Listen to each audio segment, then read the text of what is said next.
Shalom saudaraku, selamat berjumpa lagi dalam renungan pengharapan baru dari channel Terang Jalanku. Puji Tuhan saudaraku, kita dapat bertemu lagi dalam renungan ini. Senantiasa saya berharap Anda semua tetap bersemangat dan penuh sukacita dalam mencari akan hadirat Tuhan. Saudaraku, temukanlah kunci pernikahan yang harmonis melalui renungan hari ini. Pelajari bagaimana membangun fondasi cinta yang kokoh berdasarkan kasih Kristus. Jangan biarkan ego merusak sukacita keluarga Anda. Dapatkan inspirasi harian untuk mempererat suatu komunikasi dan kesetiaan bersama dengan pasangan Anda. Mari bertumbuh dalam iman dan hadirkan damai sejahtera di tengah keluarga Anda semua. Hari ini saya akan menyampaikan renungan dengan judul Rahasia Kebahagiaan Pernikahan. Namun sebelum kita mendengarkan renungan ini, mari kita awali dengan berdoa terlebih dahulu. Bapa di surga, kami mengucap syukur atas kasih-Mu yang menyatukan kami. Saat ini kami rindu belajar tentang rahasia kebahagiaan pernikahan yang sejati menurut kebenaran firman-Mu. Bukalah hati dan pikiran kami, agar kami dapat memahami bahwa kebahagiaan bukan sekedar perasaan, melainkan suatu komitmen yang berdasar pada kasih Kristus. Kiranya renungan ini menguatkan setiap komitmen dan juga memulihkan hubungan yang sudah merasa lelah. Biarlah Roh Kudus menuntun kami selama saat teduh ini. Terima kasih Tuhan, dalam nama Tuhan Yesus Kristus kami naikkan doa ini ke hadirat Engkau. Haleluya, amin. Saudaraku yang terkasih, pernikahan adalah perjalanan suci yang dirancang oleh Tuhan untuk mendatangkan sukacita. Namun dalam kenyataannya, banyak pasangan yang justru merasa lelah batinnya di tengah jalan pernikahan mereka. Musuh utama yang seringkali merusak suatu keharmonisan bukanlah faktor dari luar, melainkan adalah ego yang bertahta di dalam hati kita masing-masing. Keinginan kita untuk selalu benar, untuk dihormati dan mau menang sendiri, perlahan-lahan bisa mengikis kasih yang telah dibangun dengan tidak mudah. Melalui renungan ini, kita diajak untuk melihat kembali teladan kasih Kristus. Rahasia kebahagiaan sejati ternyata terletak pada keberanian untuk kita mau menyerahkan diri, menanggalkan kepentingan pribadi kita demi kesejahteraan pasangan kita dan demi kemuliaan nama Tuhan. Menyerahkan diri bukan berarti itu tanda kekalahan diri kita, melainkan itu adalah suatu pintu gerbang menuju pemulihan dan juga kebahagiaan yang ajaib. Semoga setiap kata dan setiap kalimat dalam renungan ini akan menjadi suatu benih yang dapat menumbuhkan cinta yang baru dan menguatkan komitmen pernikahan Anda. Mari kita baca firman Tuhan pada Efesus pasal 5 ayat 25. Hai suami, kasihilah istrimu sebagaimana Kristus telah mengasihi jemaat dan telah menyerahkan dirinya baginya. Saudaraku, banyak orang memasuki jenjang pernikahan dengan suatu impian tentang kebahagiaan yang sempurna. Seperti akhir cerita dari film-film romantis, film Korea, atau film manapun.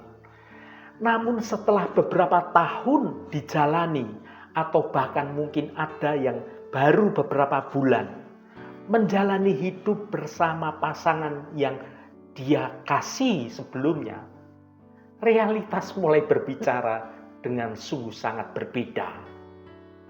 Piring yang beradu, perbedaan pendapat tentang masalah keuangan, hingga kebiasaan-kebiasaan kecil yang terlihat menjengkelkan mulai mengikis kemanisan awal pernikahan tersebut. Pertanyaannya, mengapa kebahagiaan seringkali terasa sulit untuk dapat dipertahankan dalam suatu ikatan pernikahan? Jika kita telusuri akarnya dari hampir setiap konflik yang terjadi dalam rumah tangga, kita akan menemukan satu musuh yang utama yang sama, yaitu ego. Ego adalah musuh dalam selimut. Ego adalah suara di dalam diri kita yang selalu menuntut hak, ingin dimengerti lebih dahulu, dan selalu ingin menjadi pihak yang benar. Dalam pernikahan, ego seringkali muncul dalam bentuk kalimat seperti ini. Mungkin itu terucapkan dengan kata-kata, bisa juga terucapkan dalam hatinya. Kenapa bukan dia yang minta maaf duluan? Aku kan sudah bekerja dengan keras, aku berhak melakukan apa yang ku mau. Ya, dia tidak menghargai usahaku sih. Saudaraku, ego membuat kita membangun suatu tembok pelindung di sekitar hati kita. Kita menjadi pelit dalam memberi pengampunan, dan kemudian kita menjadi sangat teliti dalam menghitung kesalahan pasangan kita. Ketika dua orang yang sama-sama dikuasai ego masing-masing tinggal dalam satu atap, maka rumah tersebut tidak lagi menjadi suatu tempat peristirahatan yang damai, yang nyaman, yang penuh sukacita, melainkan akan menjadi suatu tempat medan perang untuk membuktikan siapa yang lebih dominan. Disinilah firman Tuhan dalam Efesus pasal 5 ayat 25 hadir sebagai kunci rahasia yang mampu merombak secara total suatu paradigma kita tentang kebahagiaan dalam pernikahan. Mencontoh, cinta yang menyerahkan diri, frasa yang berkata, dan telah menyerahkan dirinya baginya.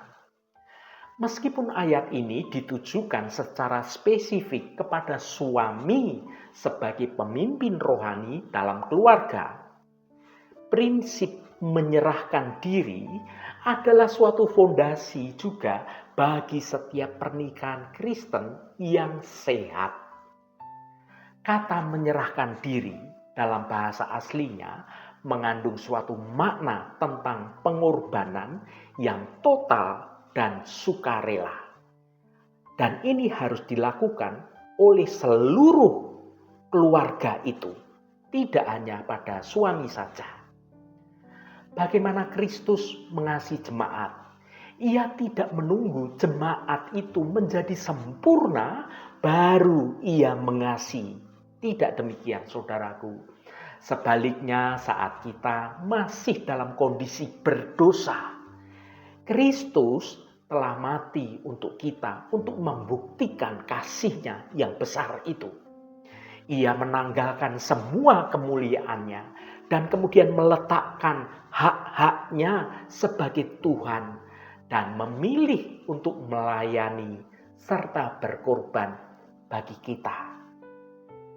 Dalam konteks pernikahan, menyerahkan diri berarti mematikan ego kita setiap hari. Menyerahkan hak untuk menang, seringkali kita lebih memilih untuk menang dalam argumen daripada menang dalam hubungan. Menyerahkan diri berarti bersedia mengalah demi kedamaian. meskipun kita merasa berada di pihak yang benar. Kebahagiaan tidak ditemukan saat kita berhasil membuktikan pasangan kita salah, tetapi saat kita berhasil menunjukkan kasih di tengah perbedaan yang ada. Menyerahkan hak untuk menuntut ego, selalu fokus pada apa yang belum kita terima dari pasangan kita. Namun kasih Kristus berfokus pada apa yang bisa kita berikan pada pasangan kita. Saat kita mulai bertanya, apa ya yang bisa kulakukan untuk membuat harinya lebih ringan? Daripada kita berkata, kenapa ya dia kok tidak mau melayani aku? Disitulah saudaraku, pemulihan dimulai. Menyerahkan hak untuk menyimpan amarah, menyerahkan diri berarti kita melepaskan hak untuk menghukum pasangan kita dengan diam atau silent treatment atau kata-kata kasar saat kita merasa hati kita tersakiti. Seperti Kristus yang mengampuni kita tanpa batas, maka kita pun dipanggil untuk mau melepaskan pengampunan sebagai bentuk penyerahan diri kita kepada kehendak Allah.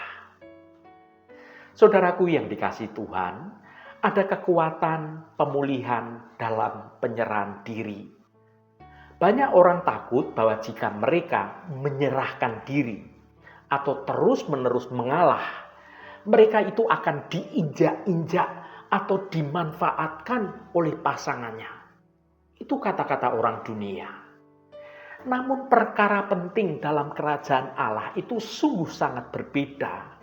Prinsipnya adalah siapa yang kehilangan nyawanya, dalam hal ini adalah egonya, karena aku, ia akan memperolehnya. Ketika salah satu pihak, terutama pihak suami sebagai pemimpin, mulai mengambil suatu inisiatif untuk mengasihi dengan cara yang mau berkorban, persis seperti apa yang dilakukan Kristus, sesuatu yang ajaib pasti akan terjadi dalam rumah tangga itu. Kekerasan hati biasanya akan menjadi melunak, kebencian sulit bertahan di hadapan kasih yang tulus, yang rendah hati.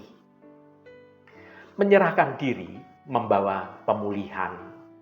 Yang pertama, menciptakan ruang aman. Saat ego disingkirkan, pasangan merasa aman untuk menjadi jujur, menjadi terbuka, tanpa ada rasa takut untuk dihakimi. Yang kedua, mengundang kehadiran Tuhan. Tuhan itu sangat dekat dengan orang yang rendah hati. Saat kita mau merendahkan ego kita, kita ini memberi suatu ruang bagi Roh Kudus untuk dapat bekerja memperbaiki apa yang telah rusak dalam komunikasi kita dengan pasangan kita. Yang ketiga, membangun respek. Ironisnya kita tidak mendapatkan suatu respek sejati dengan cara kita menuntutnya. Respek itu justru tumbuh secara alami ketika pasangan melihat suatu pengorbanan, suatu ketulusan hati kita. Saudaraku, kebahagiaan pernikahan bukanlah sebuah tujuan yang dicapai sekali seumur hidup, melainkan suatu keputusan, entah itu keputusan kecil atau keputusan besar yang dibuat setiap hari atau setiap pagi atau setiap waktu. Berikut ini adalah beberapa langkah kecil untuk mulai mematikan ego dan mempraktekkan firman Tuhan dalam Efesus 5 ayat 25. Yang pertama, jadilah yang pertama. Jadilah yang pertama untuk menyapa. Yang pertama untuk membantu pekerjaan rumah. Dan yang pertama untuk mau meminta maaf. Meskipun Anda merasa bahwa Anda itu hanya bersalah 1% saja. 2. Dengarkan tanpa pembelaan. Saat pasangan memberi kritik, cobalah untuk mendengarkan tanpa langsung menyusun kalimat-kalimat pembelaan di kepala Anda. Berusahalah untuk mengerti hatinya, bukan sekedar membalas kata-katanya. Yang ketiga, doakan pasangan, bukan ubah pasangan. Seringkali kita berdoa agar Tuhan mengubah sikap pasangan kita. Ini sesuatu yang salah, saudaraku. Cobalah ubah doanya menjadi, Tuhan, lembutkanlah hatiku dan tunjukkan di mana egoku masih menjadi penghalang akan kasih-Mu mengalir kepadanya, kepada pasangan kita. Saudaraku yang diberkati Tuhan, pernikahan yang bahagia bukanlah pernikahan yang bebas dari masalah, pernikahan yang tanpa masalah. Tidak. Pernikahan yang bahagia adalah pernikahan di mana dua orang berdosa terus-menerus memilih untuk menyalipkan egonya mereka masing-masing dan menyerahkan diri demi kasih kepada Kristus. Ingatlah, Anda sedang tidak berjuang sendirian. Kristus yang memerintahkan kita untuk mengasihi adalah Kristus yang sama, yang akan memberikan suatu kekuatan kepada kita melalui Roh-Nya yang akan melakukan hal-hal yang mustahil bagi kekuatan manusia kita yang lemah. Ketika ego mati, kasih akan tumbuh dengan subur. Dan di sanalah Anda akan menemukan kebahagiaan yang sejati saat Tuhan hadir dalam pernikahan Anda. Haleluya, Tuhan memberkati kita semua. Mari kita tutup renungan ini dengan berdoa. Bapa Surgawi, kami mengucap syukur atas pasangan hidup yang Engkau anugerahkan.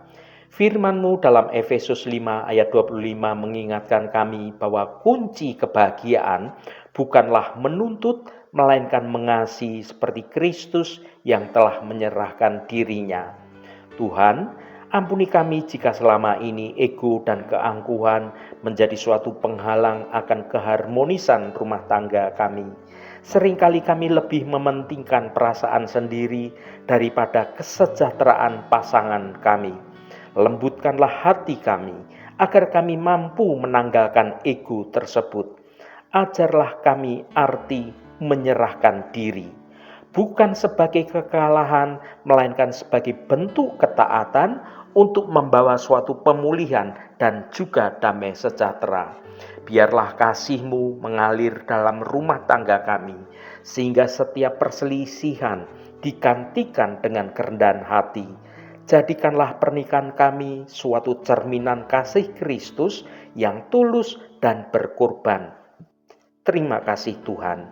Segala hormat, pujian, dan ucapan syukur hanya bagi Engkau Allah yang kudus. Saudaraku, bukalah hatimu dan tengadahkan tanganmu. Terimalah berkat Tuhan. Tuhan memberkati engkau dan melindungi engkau. Tuhan menyinari engkau dengan wajah-Nya dan memberikan kasih karunia. Tuhan menghadapkan wajah-Nya kepadamu dan memberikan damai sejahtera. Berkat anugerah dari Bapa Surgawi, cinta kasih karunia dari Tuhan Yesus Kristus, dalam persekutuan dan penghiburan Roh Kudus, menyertai kita semua sekarang ini dan sampai selama-lamanya. Dalam berkat Tuhan Yesus Kristus, haleluya, amin. Puji Tuhan, saudaraku semua, biarlah melalui renungan pengharapan baru dari channel Terang Jalanku ini, iman kita terus bertumbuh dalam kebenaran Tuhan. Saudaraku, saya sangat senang sekali dan berterima kasih jika Anda berkenan memberikan komentar pada konten video ini dan bagikan renungan ini pada teman dan sahabat Anda, agar mereka diberkati juga melalui renungan yang Anda bagikan. Terima kasih saudaraku, sampai bertemu kembali. Shalom, Tuhan memberkati.